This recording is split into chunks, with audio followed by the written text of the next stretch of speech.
suggesting here is something I think if I can read into what you're saying, it has implications for science and for the scientific community. We're locked in this apparently solid, substantive reality. The universe has many, many levels of reality. We just haven't accessed the level that shows us how profound and magical that reality is. What I'd like to do next is I'm working on a book that is the practical application of this holographic idea and all of its various phases. We've got to understand that we have this enormous capability, but our conscious mind feeds it all kinds of things unwittingly and gives it all kinds of mistaken directions. And I want to write a book that really deals with all these things on all kinds of levels, saying, here are the practical applications. Now, ways that you don't have to deal with the very sort of heady space-time aspects of these things. Right after making that statement on TV, he died in a very strange way. His name is Michael Talbot, an independent researcher who had decoded reality, or multiple realities, something most people were never supposed to know. He passed away suddenly, and his ideas forced many scientists to question what they thought they knew. Talbot's central claim was bold. This world isn't the only one. There are parallel realities happening at the same time, but we can't normally see them. By the late 20th century, quantum mechanics had already exposed cracks in the traditional view of an objective universe. The double-slit experiment revealed that particles behave differently when observed, suggesting that the observer is not outside the system, but part of it. Rather than dismissing this as an anomaly, Talbot treated it as the foundation of understanding existence. Reality in a hologram can manifest in two ways, as a concrete image or as this sort of indecipherable blur of energy. An analogy to this is when you're watching Johnny Carson new television set, that's really his image is encoded in two ways. One is as the concrete image on the TV set, one is as the blur of radio waves permeating the living room. And if the universe is a hologram of some sense, in some way, it suggests that there may be two very drastically different levels to reality, that the concrete reality we see, when we look at these chairs and at the trees and the clouds and everything like that, Our bodies are just one way that reality manifests, and that at some deep level there's a level of reality where everything dissolves into an ocean of energy that is holographically interconnected, where every portion of the universe is contained in every tiny area of the universe. From this perspective, reality is layered. Each level of perception connects to deeper levels, and all of them converge into a unified field where the division between mind and matter disappears. Within such a framework, death is not an ending, but a transition, a movement into another layer, similar to shifting frequencies. This wasn't presented as vague speculation. It was a coherent framework. Matter depends on consciousness, not the other way around. For ordinary readers, this was a shocking reversal of common sense. For certain institutions, it overlapped with secret research into altered states and perception. If you take two subatomic particles like electrons, in certain instances, when you do something to one, it will always affect the other, no matter how far apart they are. It's kind of like stories that you've heard of identical twins where when one is hurt, the other feels the pain. And the problem is that we can find no process known to physics that explains how these could be sending a signal back and forth. In fact, because it would have to be faster than the speed of light. Instantaneous. It would have to be an instantaneous signal, and Einstein's theory of relativity said you can't have instantaneous signals because it would mean that you could violate the time barrier and conceivably call your grandfather and tell him not to marry your grandmother. And most physicists say, well, this would be just too troubling to incorporate into a rational picture of reality. Think about identical twins. There are countless stories where one feels something the moment the other is hurt or in danger, even if they're miles apart.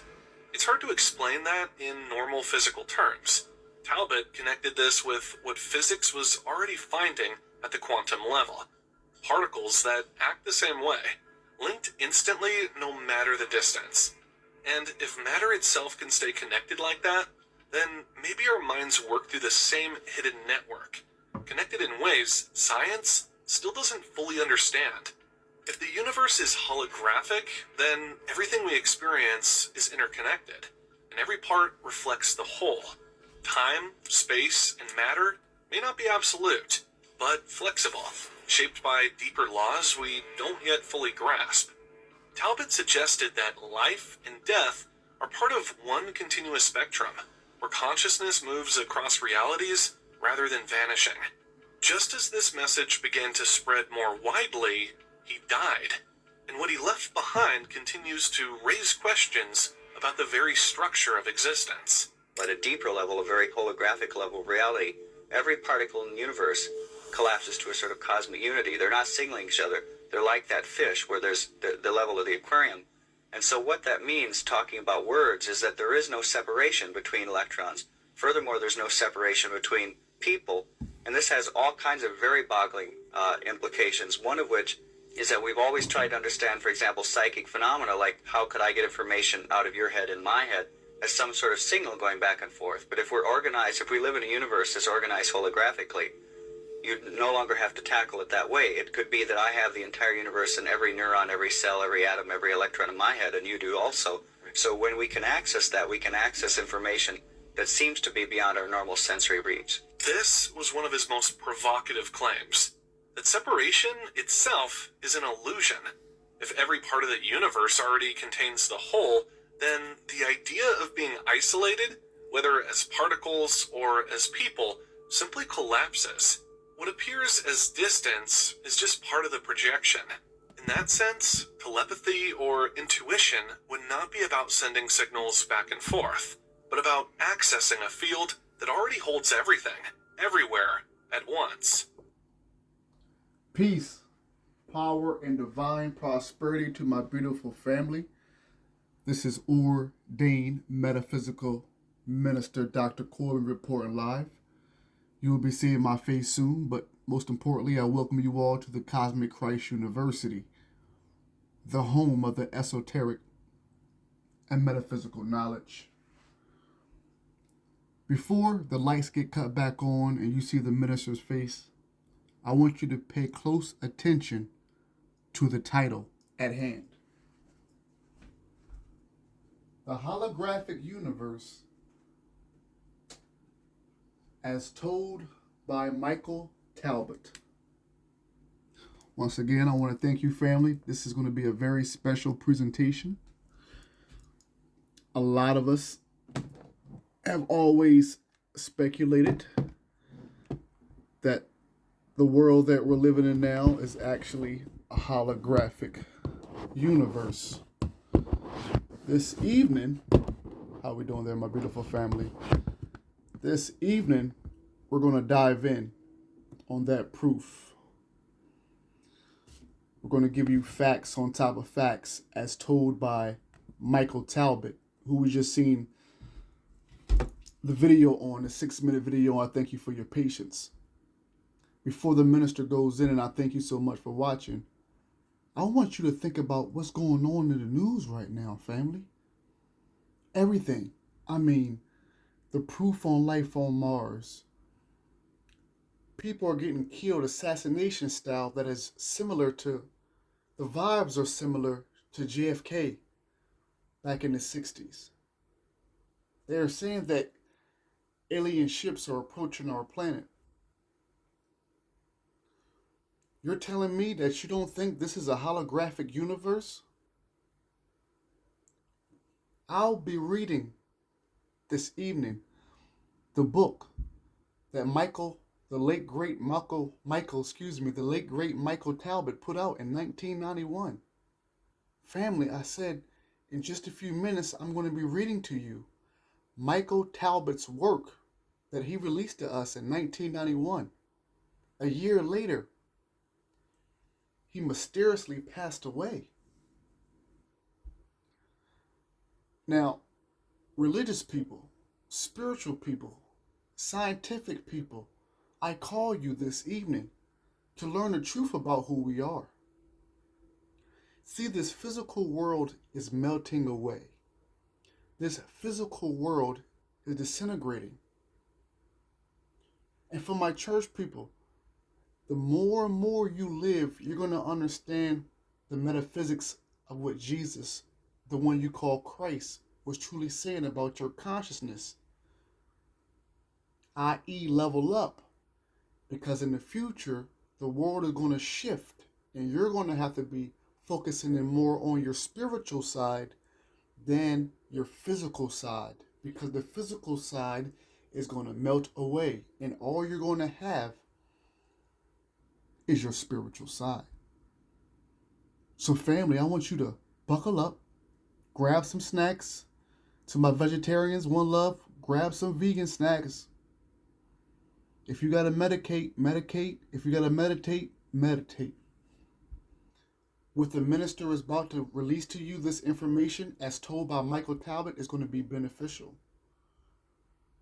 You're going to realize at the end of this video, if you now know all of this, that what Michael told us in his book, imagine the so-called powers that be and what they know and how much they have manipulated in this time. So before I go in and read this information that Michael Talbot, who we just seen in the video breaking down his work, the message I want you to peep throughout this whole video is that it's time for us to stop being divisive, stop dividing, and stop letting so-called political leaders divide us, and work toward a unified consciousness, harmony, peace, perfection. It is already us. But you're about to read how we are stuck, or we are bound, just for now, temporarily. We have been bound in this illusion of a world, but now the veil is ripping apart, tearing. Well, once again, you ready? Let's make sure we get a nice little view here. Maybe it should be it. We'll leave it like this. As long as you can hear me, see me, we're about to go in. Once again, the title, The Holographic Universe, as told by Michael Talbot. I don't know why I keep emphasizing Michael, but Michael Talbot. Are you ready, guys? Some of you never even heard of this book. For some other people, they've been like, do you know it's a book out there that has proof that we actually live in a holographic universe? My beautiful family, this book is what you were talking about. So let's get ready to go in. Let's get ready to go in. Once again, this presentation is dedicated to Michael Talbot, for him leaving this great work behind, that now with our consciousness and where the world is, we can understand that he was right in everything he said. So let's get ready to go. Let me scoot the chair up a little bit. Family, let me grab my tea. This is mango and turmeric tea, by the way. Thank you for your patience. Share this video if you want to. Hit the like button. I'm about to go in. In the movie Star Wars, Luke Skywalker's adventure begins when a beam of light shoots out of the robot R2-D2 and projects a miniature three-dimensional image of Princess Leia. Luke watches spellbound as the ghostly sculpture of light begs for someone named Obi-Wan Kenobi to come to her assistance. The image is a hologram, a three-dimensional picture made with the aid of a laser, and the technological magic required to make such images is remarkable. But what is even more astounding, family watching, is that some scientists are beginning to believe the universe itself is a kind of giant hologram, a splendidly detailed illusion, no more or less real than the image of Princess Leia that starts Luke on his quest. Now, before I go back in, is there any Star Wars fans watching tonight? Any Star Wars fans? If they are, hit the like button. I got a question for you, my Star Wars fans.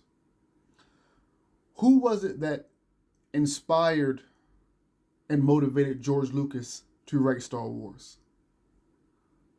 Quick question before I go in. You know this is class. The Cosmic Christ University is actually a worldwide class. You should have pen, paper, all of that, unless you are driving when you are watching the university. Back to the question. Who was it that inspired, gave motivation to George Lucas, the creator of Star Wars, to create Star Wars? If you said Joseph Campbell, you are correct. If you said Joseph Campbell, you are correct. So when you get a chance, please research Joseph Campbell. Great author, great works on mythology. He has a book called The Hero's Journey. Please, Joseph Campbell. Star Wars. And for the lovers and fans of Star Wars, when you watch Star Wars, you kind of get a sense that you are connected to that story, don't you? Right? Star Wars fans, hit the like button. Let's bring that right back. It's going to be a magical historical presentation. Let's go. In the movie Star Wars, and remember what the title is. Remember who we're doing this for and dedicating this for. Let's go. In the movie Star Wars, Luke Skywalker's adventure begins when a beam of light shoots out of the robot R2-D2 and projects a miniature three-dimensional image of Princess Leia. Luke watches spellbound as the ghostly sculpture of light begs for someone named Obi-Wan Kenobi to come to her assistance. The image is a hologram. A three-dimensional picture made with the aid of a laser. And the technological magic required to make such image is remarkable. But here's the but, and remember, this was written, or at least given to us in 1991 by Michael Talbot. But what is even more astounding is that some scientists are beginning to believe the universe itself is a kind of giant hologram, a splendidly detailed illusion, no more or less real than the image of Princess Leia that starts Luke on his quest. Let's put this another way. There is evidence to suggest that our world, that means the world that me and you are living in, the world that we are seeing is getting crazier as time goes by, or at least it seems that way. Put this another way, family. There is evidence to suggest that our world, that means me and you, our world and everything in it, from snowflakes to maple trees to falling stars and spinning electrons, are also only ghostly images, projections from a level of reality so beyond our own, it is literally beyond both space and time. This is what Mr. Talbot was writing in the 90s or late 80s. Now, for those who have watched, and if you're a first-time watcher, salute. If you have watched my videos in the past, you have heard me say multiple times that I am not, or I am more than a human being, that I am a multi-dimensional being. In a world, in a time where so many people identify with whatever they choose to identify, my identification is coming with proof. And that's why I call myself a multi-dimensional being. Why? Because I transcend time, space, and matter. And for those who agree, guess what? You're also a multi-dimensional being. You can be meditating in one room, mind in Egypt, mind in Asia, mind in Australia, while still being planted in just that one room. The things that we can do in multitask as so-called humans are phenomenal. So that's one of the reasons why, and Mr. Talbot had just gave us even more proof that we are more than what we experience on this planet. Let's keep on going. The main architects, here we go. The main architects of this astounding ideas are two of the world's most intimate thinkers. Now, if you got pen and pad, I want you to write down these two names. If you watched the video that I just threw at you, the 6-minute video, these names popped up. So if you got pen and pad, you're going to need to write these names down. The first name, somebody from University of London who is a physics. Well, this somebody name is David Bohm. B-O-H-M. David Bohm. Make sure you write his name down. The first architect we're talking about.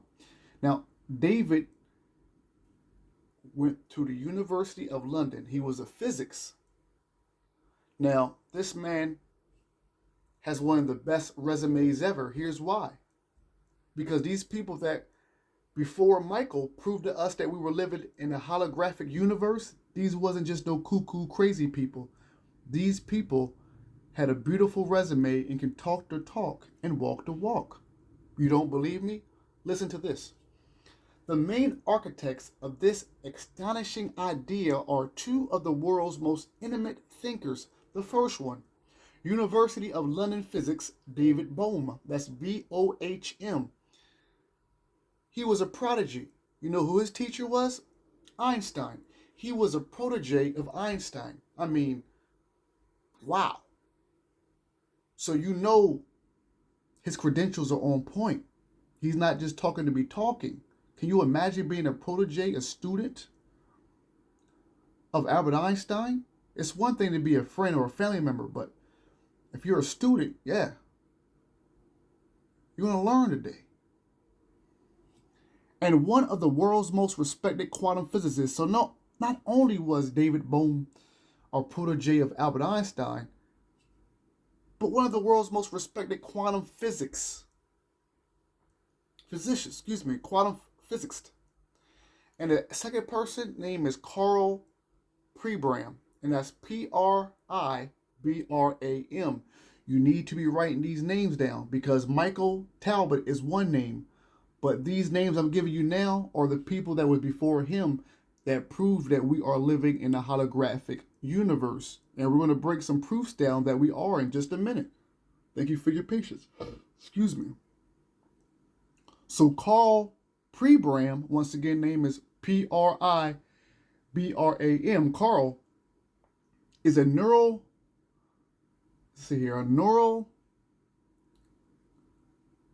psychologist. I want to make sure I put respect on this. Neuropsychologist at Stanford University and an author of the classic neuropsychological textbook called Languages of the Brain.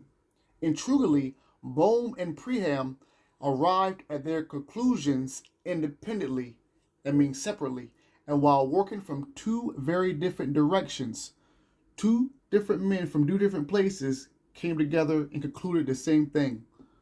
Let's keep on going. I thank you for your patience. It's about to really get good. Bohm became convinced of the universe's holographic nature only after years of dissatisfaction with standard theories' inability to explain all of the phenomena encountered in quantum physics. Now, Pribram became convinced because of the failures of standard theories of the brain to explain various neuropsychological puzzles. However, after arriving at their views, both Bohm and Pribram quickly realized the holographic model explained a number of other mysteries as well, including the apparent inability of a theory, no matter how comprehensive, ever to account for all the phenomena encountered in nature. The ability of individuals with hearing in only one ear to still determine the direction from which a sound originates, and our ability to recognize the face of someone we have not seen for many years, even if that person has changed considerably in the interim. The holographic model that they figured out explained all this. In just a few minutes, we're going to break down some things that happened in the 80s that's going to explain a lot more. So thank you for your patience and thank you for bearing with me. But the most staggering thing about the holographic model was that it suddenly made sense of a wide range of phenomena so elusive they generally have been categorized outside the province of scientific understanding. These include telepathy, precognition, mystical feelings of oneness with the universe, and even psychokinesis, or the ability of the mind to move physical objects without anyone touching them. Indeed, it quickly became apparent to the ever-growing number of scientists who came to embrace the holographic model that it helped explain virtually all paranormal and mystical experiences. And in the last half dozen years or so, it has continued to galvanize researchers and shed light on increasing number of previously inexplicable phenomena. For example, now these examples I'm about to give you, family, are very heavy. I promise you, they are very heavy.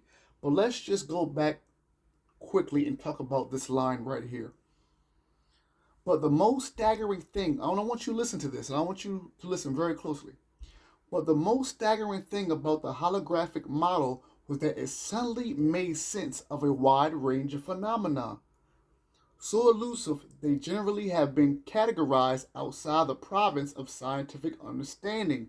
These include telepathy, precognition, mystical feelings of oneness with the universe, and even psychokinesis, or the ability of the mind to move physical objects without anyone touching them.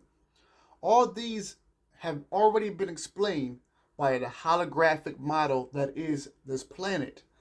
The problem and issue is there are scientists, there are political people, there are people in higher places that do not want this information out, because now this means that we realize that through unified consciousness, through us coming together in peace, harmony, and love, that if we think with a unified mind, first of all, this veil that is slowly being ripped apart anyway is going to disintegrate, and we're going to see the real world. We're going to truly see our own powers and the unlimited power that we have through the one source, the one creator, the first cause, which is God, the source. This is what's going to happen. And if you pay attention from now to the video, you see in so many ways in the video, that's what it was talking about. The oneness that we already have with us and with the original creator. So thank you for your patience. We're about to go into the examples. And these are some powerful examples. So I'm going to read the last part again, and we're about to go in. Indeed, it quickly became apparent to the ever-growing number of scientists who came to embrace the holographic model that it helped explains virtually all paranormal and mystical experience. And in the last half dozen years or so, it has continued to galvanize researchers and shed light on an increasing number of previously inexplicable phenomena. For example, what time are we on right now? 27 minutes? You can mark this if you want to. Family, listen to this. In 1980, in the University of Connecticut, psychologist Dr. Kenneth Ring, last name R-I-N-G, Dr. Kenneth Ring, write this name down too. I want to see my TikTokers putting this all over TikTok so family can see this and know this actually happened. So once again, in 1980, the University of Connecticut psychologist Dr. Kenneth Ring proposed that near-death experiences could be explained by the holographic model. Ring, who is president of the International Association for Near-Death Studies, believes such experiences, as well as death itself, are really nothing more than the shifting of a person's consciousness from one level of the hologram of reality to another. Now, in science, in religion, in spirituality, I have, and you have heard this said in so many ways about death, about how death is just leaving one small door and going to another grander, larger door.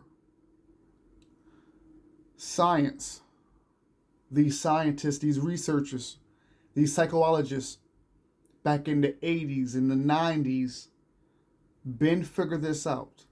We're in 2025 now, and we're still trying to figure this stuff out, which has already been given to us. The problem is that it's been hidden. We have been given media, we have been given entertainment, we have been given everything except a total understanding of our true spirituality to one another and our connection to God. This has been an issue. So with me doing this video, it's a call for all of you to start going back into your spirituality. Start going back to your oneness with God, the Christ within. This has nothing to do with religious and nothing to do with spirituality and nothing to do with science. but everything to do with all three put together. So I want to read this one more time and think about death. For those who have a worry about death or have a phobia about death, read this again with me. In 1980, University of Connecticut psychologist Dr. Kenneth Ring proposed that near-death experiences could be explained by the holographic model. Ring, who is president of the International Association for Near-Death Studies, believes such experiences, as well as death itself, family, as well as death itself, wow, are really nothing more than the shifting of a person's consciousness from one level of the hologram of reality to another.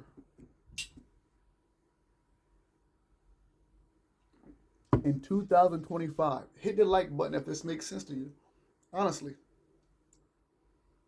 If it doesn't, I understand. This is why I'm here, breaking this down, step by step. In 1985, Dr. Stanislav, and that's Stainslav, I'm just going to say Dr. Stan. Dr. Stan Groff, chief of psychiatric research at the Maryland, shout out to Maryland, chief of psychiatric research at the Maryland Psychiatric Research Center and an assistant professor of psychiatry at the Johns Hopkins University School of Medicine, published a book in which he concluded that existing neuropsychological models of the brain are inadequate and only a holographic model can explain such things as archetypal experiences, encounter with the collective unconscious, and other unusual phenomena experiences during altered states of consciousness.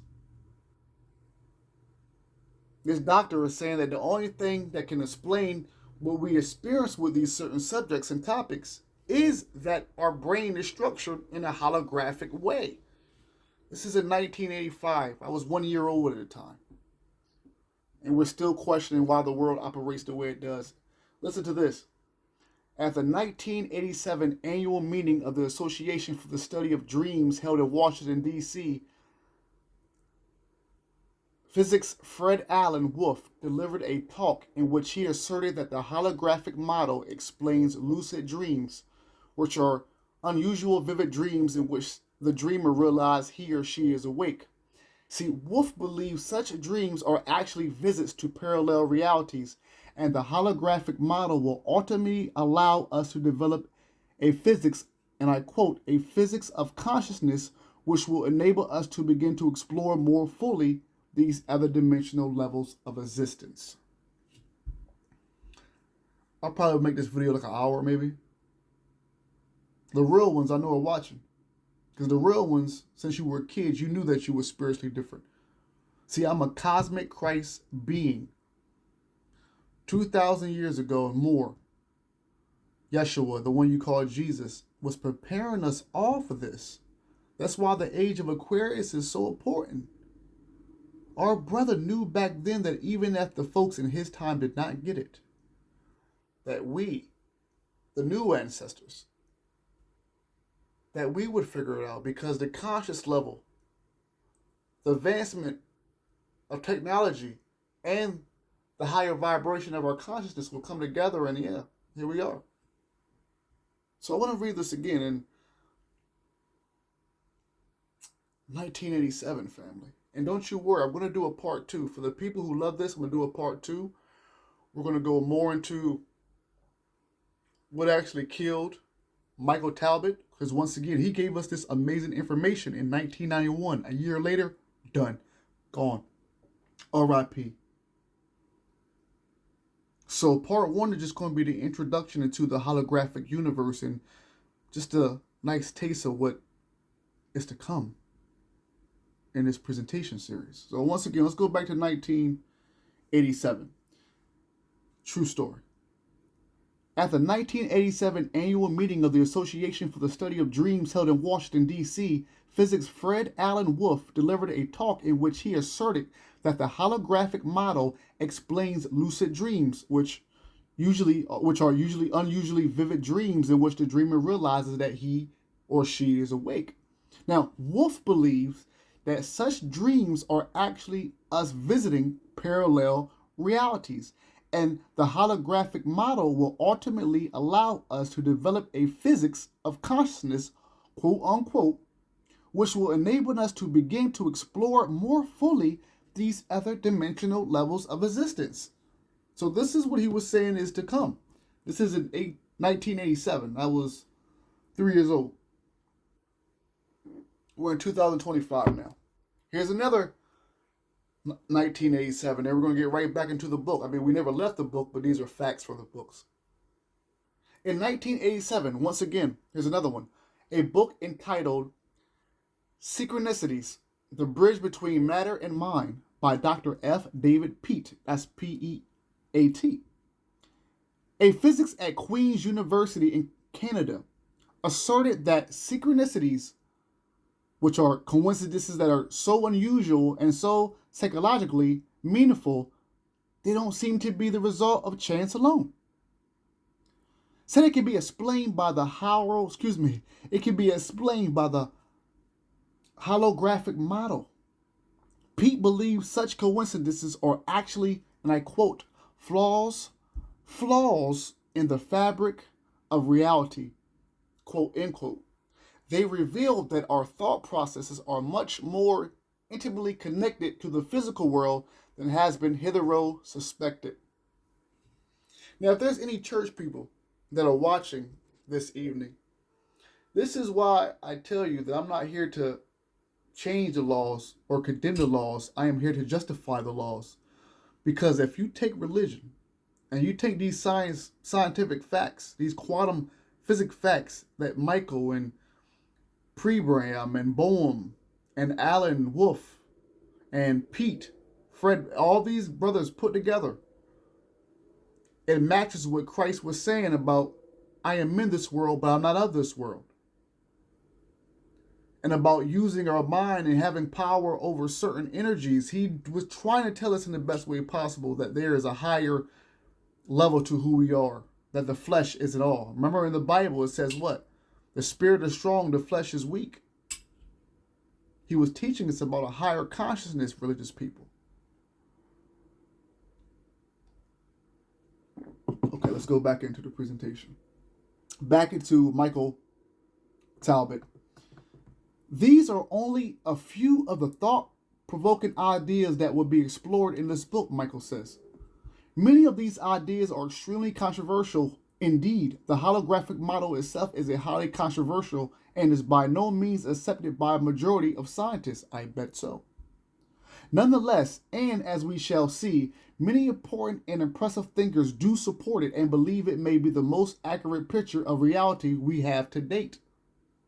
The holographic model has also received some dramatic experimental support. In the field of neuropsychology,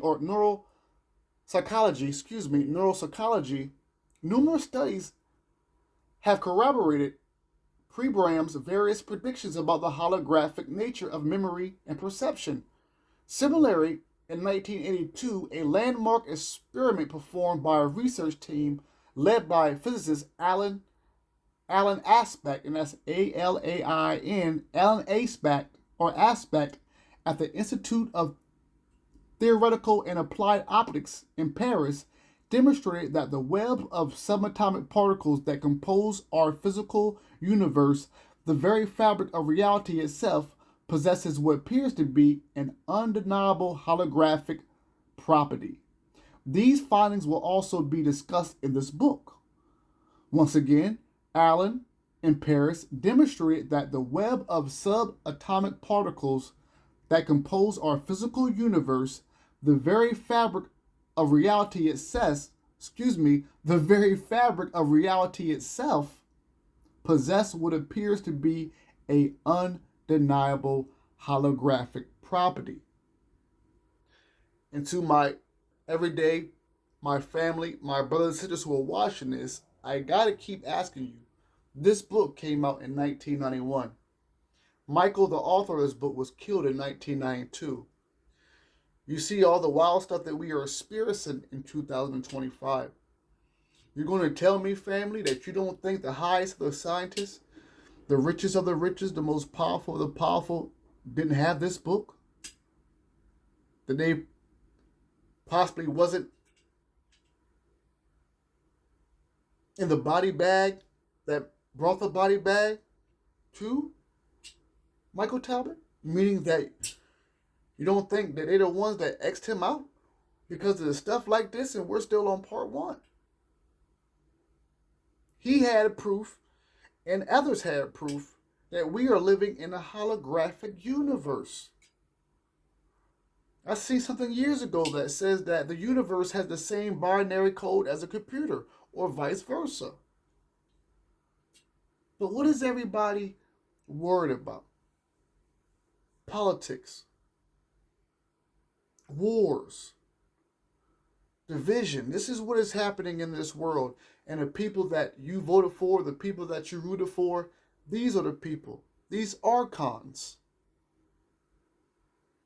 This is what you guys are focused on. But yet, underneath it all, submerged is the truth that we are just spiritual beings living in a holographic universe, and somebody is playing a crazy game on us. But soon as we get together as a unified consciousness and stop hating each other and stop dividing, stop the hatred between one another, this holographic model that we are in right now, that some of us are stuck in, is going to fade away, and the real world, or the real experience of the spiritual one, is going to come together. But this can only happen if it's done in a unity. Told you I'm going to give you an hour. If you got time, I got time. And make sure you download the book, The Holographic Universe by Michael Talbot, Talbot.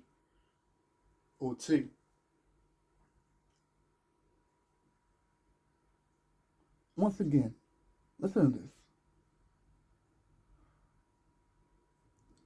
Alan Aspect at the Institute of Theoretical and Applied Optics in Paris demonstrated that the web of subatomical particles that composed our physical universe, the very fabric of reality itself, possesses what appears to be an undeniable, and I quote, holographic property. There's proof out there, family. Shout out to my TikTokers, because my real TikTokers going to make a TikTok. They're going to go ahead and set the bomb off so it can explode the way it needs to. There's proof out there that the very fabric of our existence, at the core of it, is a holographic model. Compare that to the words that Christ was telling you about this world. Compare it to what the Hindu teachers told us. The Essenes. Compare it to what the Gnostics and the Essenes. Remember, the Essenes are who taught Yeshua or Jesus. Enoch taught the Essenes. The Gnostics said the same thing. The Gnostics say that the so-called God in your Bible, not the true God that we know, but the God that is vengeful and nasty and all that one, the one in the Bible, the demiurge, that he created this world. Stuff goes back into the Gnostics and way before, that this world is an illusion, or this world is just a holographic image. Let's keep on going. In addition to the experimental evidence, several other things add weight to the holographic hypothesis. Perhaps the most important considerations are the character and achievements of the two men who originated the idea. Early in their careers and before the holographic model were even a glimmer to their thoughts. Each amassed accomplishments that would inspire most researchers to spend the rest of their academic lives resting on their laurels. In the 1940, Pribram did pioneering work on the limbic system, a region of the brain involved in emotions and behavior. Bohm worked in plasma physics in the 1950s which is also considered a landmark. So these two men who came to the conclusion at different times that we are living in a holographic universe, obviously one being a protege of Albert Einstein, these men still had more proof of who they were, like they really are them for real. But even more significantly, each had distinguished himself in another way. It is a way even the most accomplished men and women can seldom call their own, for it is measured not by mere intelligence or even talent. It is measured by courage, the tremendous resolve it takes to stand up for one's convictions even in the face of overwhelming opposition. While he was a graduate student, David Bohm did doctoral work with Robert Oppenheimer. Robert Oppenheimer.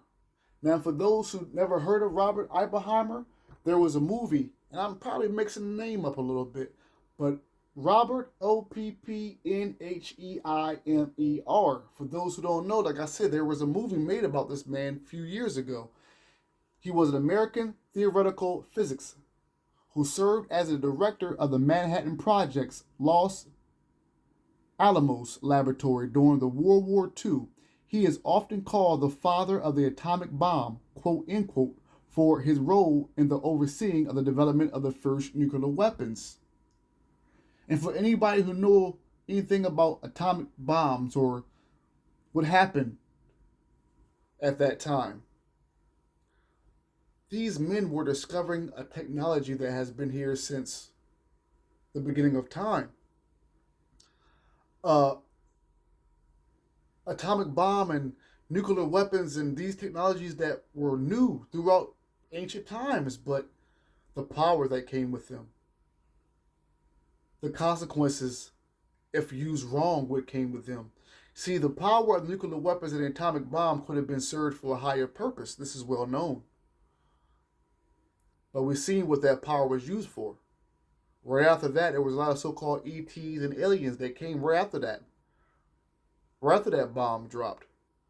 So, So here we go. We have David Bohm, Bohm, who is now not only a protege of Albert Einstein, but even more credentials, he worked close hand in hand with the man who was the father of the atomic bomb. Let's keep reading. Later in 1951, when Oppenheimer, y'all know his name, Mr. OPP himself, came under the perilous scrutiny of Senator Joseph McCarthy's Committee on Un-American Activities, Bohm was called to testify against him and refused. He standing tall. The Americans were trying to get Oppenheimer for doing some un-American stuff. They called David to testify against him. He said, I ain't testifying against him. Nah. That's my guy. Sorry, I can't help you. I'll plead the fifth. He refused, and as a result, he lost his job at Princeton. They fired him because he didn't testify. And he never taught again in the United States, moving first to Brazil and then to London. Earlier in his career, now we're talking about pre-Bram, he faced a similar test of metal, that's mettle. In 1935, a Portuguese neurologist named Egas Moniz, Egasmoniz, devised what he believed was the perfect treatment for mental illness. Listen to this, guys. Listen to this, guys. In 1935, hit the like button if you're loving this. This is historical right here. In 1935, a man created what he was for sure the cure to mental illness. Let's read this again, or mental disease. Let's hear it again. Early in his career, pre-Bram, remember, two men who helped us realize that we are actually living in a holographic universe. One is David Bohm and one is pre-Bram, Pribram. Now it says early in his career, he faced a similar test, just like David Bohm. Remember, David was working with Oppenheimer. The Americans were like, yo, this guy's un-American. Matter of fact, testify for us against him. David said, no, I'm not doing that. That's my guy. And of course, he was fired and never worked in the United States again. Now, Pre-Bram went through something similar. Now, in 1935, a Portuguese neurologist named Egas, Moniz, that's his last name. First name Egas, Egas. You should be writing this man's name down. New generation, you should be writing this man's down, because where he left off, new generation, you can pick up. Where he left off, new generation, you can pick up. Now listen to what he did. A Portuguese neurologist named Egas, that's Egas, devised what he believed was the perfect treatment for mental illness. Listen up. He discovered that by boring, B-O-R-I-N-G, into an individual's skull with a surgical pick and severing the prefrontal cortex from the rest of the brain, he could make the most troublesome patient docile. Where are my future scientists at? Where are my future neurologists at? This is what we need now more. We need it more now. Spiritual doctors, spiritual healers, truth seekers, truth doers. I'm going to read this again. I'm stopping about an hour. If you want part 2, let me see the like button. If you like this presentation, part 2 is going to be even more lit. But let me see the likes. Cosmic Christ University is going to be one of the biggest universities of our time. We're at 500. I started at like 3 people. It's going to be thousands soon. Why? Because the truth is your truth. And the truth that I drop here is your truth. Especially when you discover what truth is. Let me read this again. This was in 1935. In 2025, we are still talking about mental illness.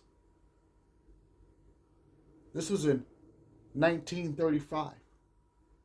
Family who are watching, in 2025, we are still talking about mental illness in a mass number.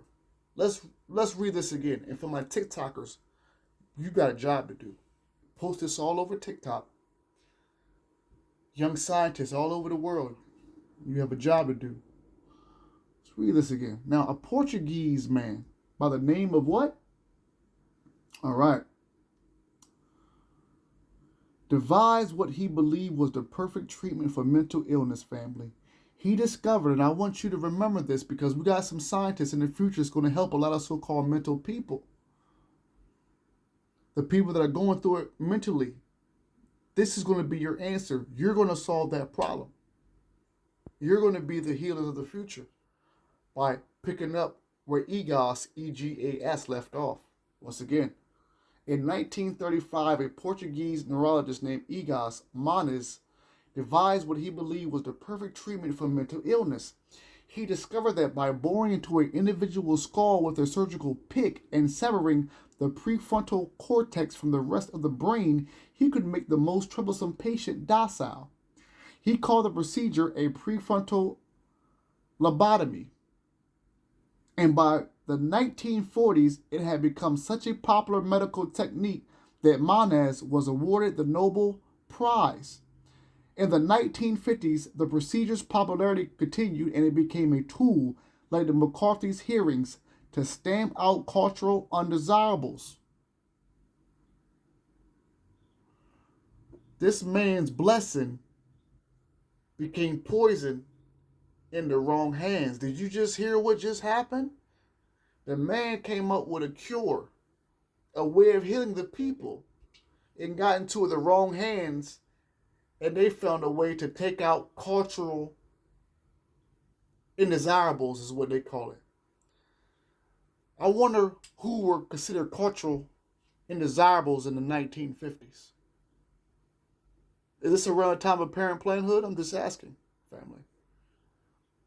I'm going to read that again because I got time today. And if you got time today, that means we got time today. Let's read that again. He discovered that by boring into an individual's skull with a surgical pick and severing the prefrontal cortex from the rest of the brain, he could make the most troublesome patient docile.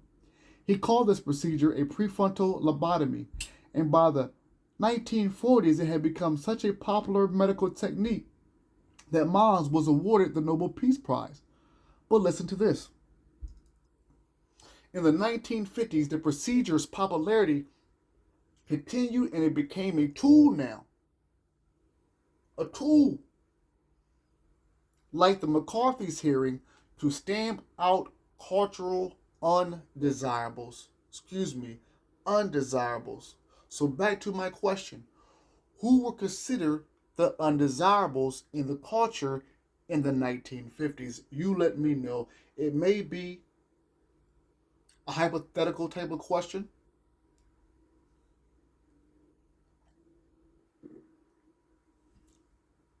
but still all the same. So accepted was its use for this purpose that the surgeon Walter Freeman, the most outspoken advocate for the procedure in the United States, wrote unashamedly that the lobotomies made good American citizens out of society's misfits, schizophrenics, homosexuals, and radicals.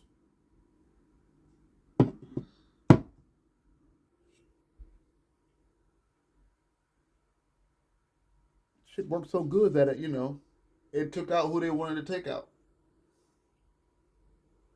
So what are we arguing about? What are we being divisive for, people all over the world? We are fighting the wrong battle. You are arguing about politics. You're arguing about each other's different political views. The war now. These so-called leaders have made war with so many other people across the country that now and this has been predicted, they have ran out of dictators, kings, and so-called tyrants to attack. So now the attack is now created within our own backyard. The political leaders are now attacking their own in the homeland. So I must make this video, and this video must be made to let you know that, please, it's time for you to go back to your spiritual essence of who you are. This world, the people in this world, the so-called higher-ups are showing you now that this world, this physical world, and everything that you cherish is disintegrating. It's leaving. Nothing's going to be left except the power of your mind and what you do with it and what you create with it. I'm about to finish up. But did you heard that last part? Or do you want me to read it again? I'll read it again. I got a little bit of time. So accepted was its use. And we're talking about Egas' discovery of how to defeat mental illness. It became a tool for these people to use to get rid of what they called cultural undesirables. And these were people like schizophrenics, homosexuals, and radicals. For those who didn't know. During this time, Prebram came on the medical scene. However, unlike many of his peers, Prebram felt it was wrong to tamper so recklessly with the brain of another. So deep were his convictions that while working as a young neurosurgeon in Jacksonville, Florida, he opposed the accepted medical wisdom of the day and refused to allow any lobotomies to be performed in the ward he was overseeing. Later at Yale, he maintained his controversial stance, and his then radical views nearly lost him his job. Now, Boehm and Prebram committed to stand up for what they believe, and regardless of the consequences, is also evident in the holographic model, as we shall see, placing their not inconsiderable reputations behind such a controversial idea is not the easiest path either could have taken, but their courage and their vision they have demonstrated in the past again add weight to the holographic idea. Now, on the final piece, or one final piece of evidence in favor of the holographic model is the paranormal itself. This is no small point, for in the last several decades, a remarkable body of evidence has accrued suggesting that our current understanding of reality, the solid and comforting sticks and stones picture of the world we all learned about in high school science class, is wrong.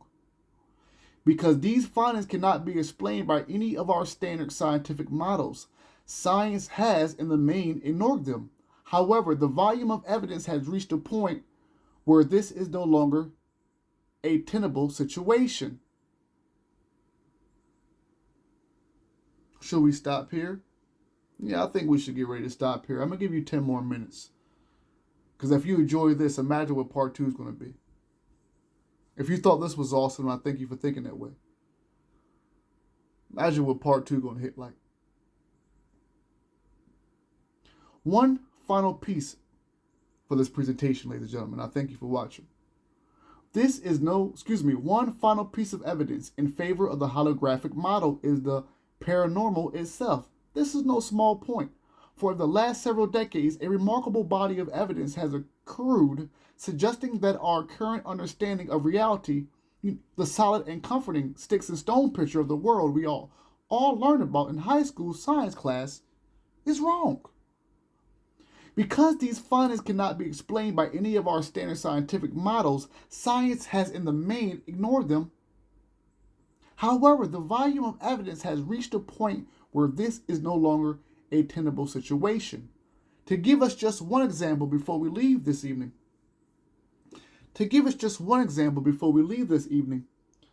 In 1987, a lot going on in 1987, right? Physicist Robert G. J.H.N. and clinical psychologist Brenda J. Dune, that's D-U-N-N-E, both at Princeton University, announced that after a decade of rigorous experimentation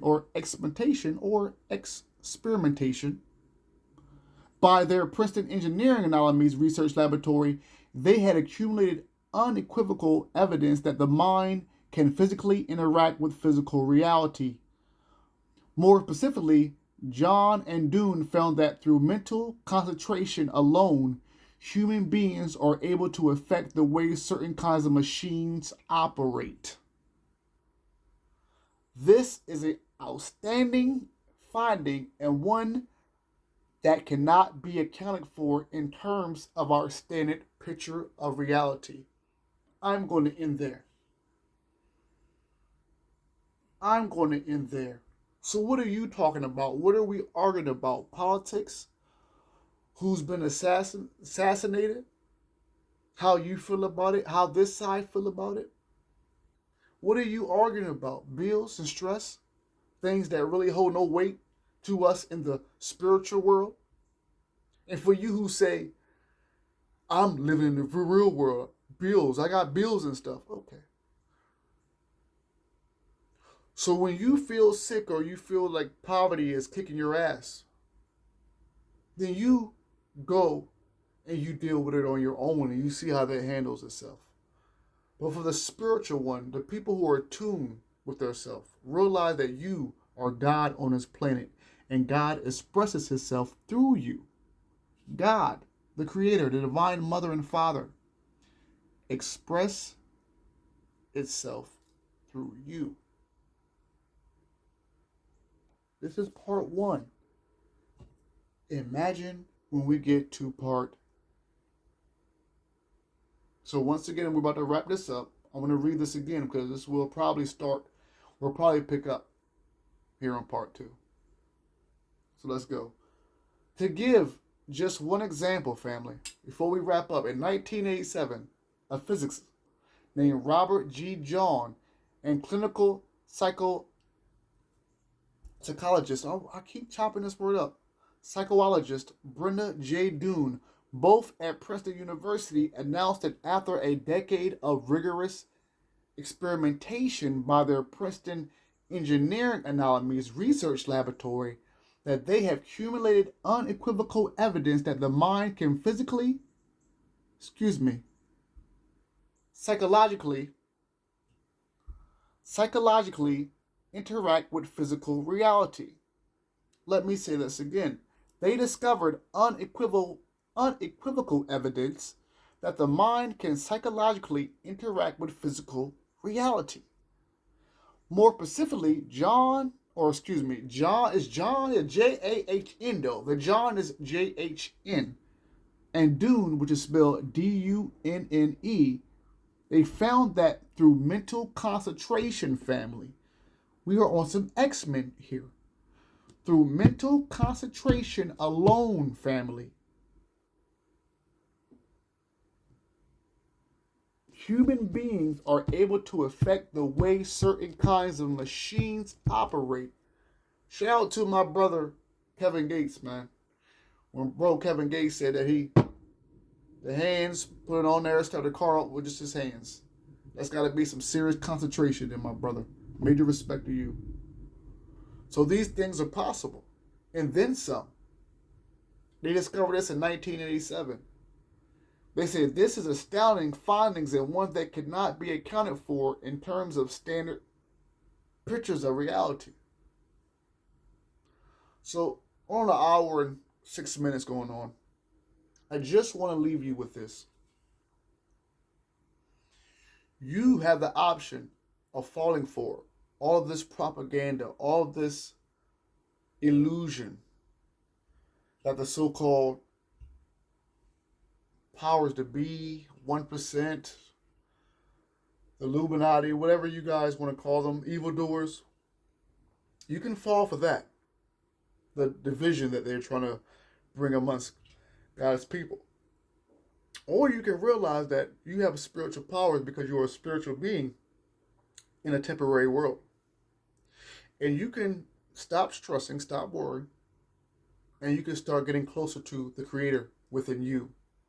And start realizing that you hold the key to your own destination. So I want to thank you so much for rocking with the ordained metaphysical minister, Dr. Corbin. And I'll see you soon for part 2. Till next time.